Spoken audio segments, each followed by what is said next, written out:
Selamat datang kembali. Kita langsung aja nih kupas bab 11 dari sumber kita. Lihat apa yang Anda inginkan, dapatkan apa yang Anda lihat. Ini dari buku The Success Principles. Pertanyaannya, kan gimana sih? Gambaran mental itu bisa beneran jadi kenyataan? Kita coba bedah mekanismenya ya. Jadi misinya, memahami gimana pikiran kita, lewat visualisasi, sama afirmasi, bisa mewujudkan apa yang kita fokusin. Iya, betul. Jadi konsep intinya itu, otak kita ini dia bertindak berdasarkan gambar yang kita kasih. Spesifiknya, ada bagian otak namanya Reticular Activating System, RAS. Nah, RAS ini kerjanya kayak filter gitulah. Dia aktif nyari data di lingkungan kita yang cocok sama fokus kita saat itu. Oh, oke. Jadi dia menyaring gitu ya? Benar. Dan ini ada kaitannya sedikit sama teori harapan, ekspektansi teori. Intinya kan motivasi kita itu dipengaruhi seberapa kita berharap usaha kita bakal berhasil. Nah, visualisasi positif ini memperkuat harapan itu, bikin otak lebih siap gitu buat mencapai target. Oke, masuk akal. Nah, kita sering dengar soal afirmasi nih. Tapi dari sumber ini, kayaknya lebih dari sekedar mikir positif biasa ya. Gimana cara kerjanya biar efektif? Tepat sekali. Afirmasi ini anggap aja kayak kita ngasih perintah pemrograman ke pikiran bawah sadar. Jadi ini pernyataan positif tentang tujuan kita, tapi diucapkannya seolah-olah udah kejadian sekarang. Oh, jadi udah terjadi ya, bukan akan? Iya, itu kuncinya. Formatnya juga penting, pakai waktu sekarang atau present tense, kalimatnya positif, terus personal pakai kata saya, dan spesifik. Jadi bukan saya pengen punya penghasilan pasif, tapi mungkin lebih kayak saya dengan gembira dan mudah menerima dan mengelola pendapatan pasif 10 juta rupiah setiap bulan. Gitu. Kita kayak menanam realitas baru di pikiran. Menanam realitas baru, oke.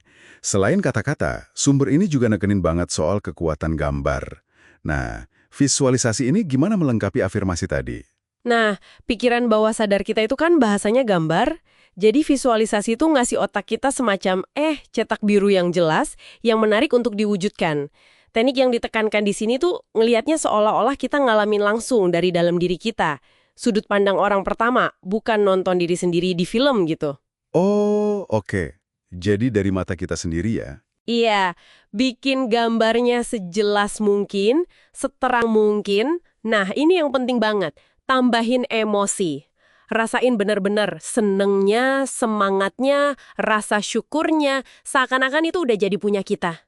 Emosi yang kuat ini, kayak mendebalkan jalur saras di otak yang berhubungan sama tujuan itu. Bikin lebih nempel. Wah, jadi emosi ini kayak lemnya gitu ya, biar gambaran itu nempel kuat di pikiran. Ada contoh menarik di sumbernya soal orang yang targetin $100.000 itu. Itu gimana dia pakainya? Iya, contoh itu jelas banget. Jadi orang ini nggak cuma bayangin, tapi dia bikin replika fisik kayak cek $100.000 gitu, terus ditempel di langit-langit kamar tidurnya. Wow, ditempel di langit-langit. Iya, jadi itu hal pertama yang dia lihat pas bangun tidur, terus dia tutup mata, ucapin afirmasinya, dan yang penting, dia ngerasain gaya hidupnya nanti, rumahnya kayak gimana, mobilnya, liburannya, perasaan puasnya. Ini kombinasi stimulus luar sama dalam yang konsisten. Konsistensi ya, kayaknya itu penting. Terus ada juga kisah atlet Olimpiade, si Peter Vidmar. Dia gimana pakainya pas lagi tekanan tinggi gitu? Nah, kisah Vidmar ini bagus banget buat nunjukin gimana kita bisa ngelola lingkungan internal kita. Dia sama timnya itu rutin pas latihan di gym, mereka visualisasiin gerakan yang sempurna. Pas tanding beneran di Olimpiade kan tegang tuh. Nah, bukannya dia terintimidasi sama suasana, si Vidmar ini secara mental mundahin dirinya balik ke gym latihan yang udah familiar. Oh, jadi dia bayangin lagi latihan ya? Jauh tanda mulai itu kayak teriakan go dari temennya pas latihan. Intinya dia ubah arena yang menegangkan itu jadi zona nyaman lewat visualisasi. Ini nunjukin pikiran kita bisa ngontrol persepsi kita soal realitas. Keren banget.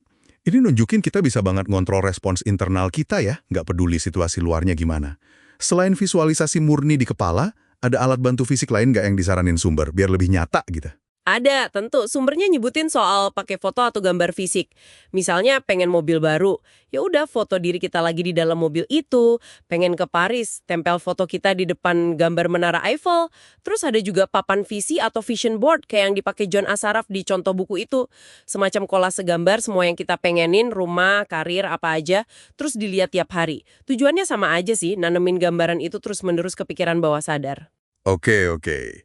Jadi, kalau kita rangkum nih dari bab 11 ini, intinya apa yang kita pelihara terus-menerus di pikiran kita, lewat kata, yaitu afirmasi, dan gambar, visualisasi, yang kayak emosi, itu bakal ngarahin filter otak kita, si RAS tadi, Ya. buat aktif nyari dan bahkan ngebantu menciptakan kondisi itu di dunia nyata.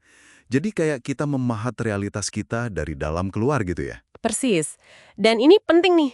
Ini bukan proses pasif nunggu keajaiban datang ya. Ini tindakan aktif buat mengarahkan mekanisme internal kita yang kuat banget. Sumbernya bahkan ngutip klaim si psikolog, katanya 1 jam visualisasi yang fokus itu dampaknya bisa setara sama 7 jam latihan fisik. Kebayangkan potensinya?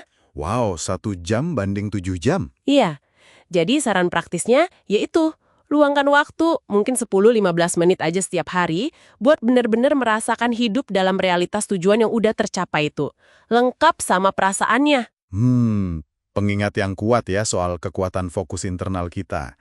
Nah, sebagai penutup nih, mungkin ini pertanyaan buat kita renungkan masing-masing. Satu gambaran mental yang spesifik banget, atau satu afirmasi yang kuat. Apa ya yang bisa kita mulai pakai secara konsisten mulai hari ini, buat secara sadar ngebentuk realitas yang kita inginkan?